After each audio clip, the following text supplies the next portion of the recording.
What's up mga Inosarians, mga ka-BGS? Kakatapos lang namin mag-grocery sa SM at medyo napagastos tayo dahil ang bill natin is 2,725.49,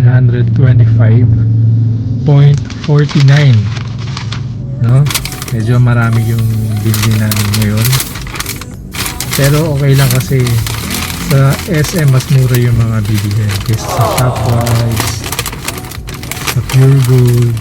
So, bumili ako ng 4 na hopya ube, isang kundol, at isang hopya munggo.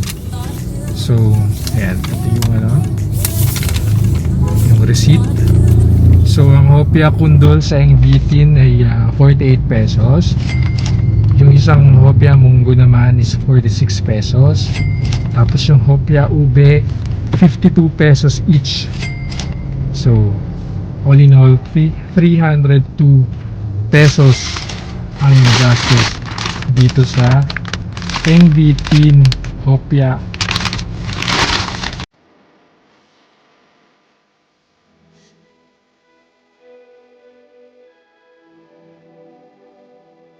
Shoutout to Joseph George Quezon.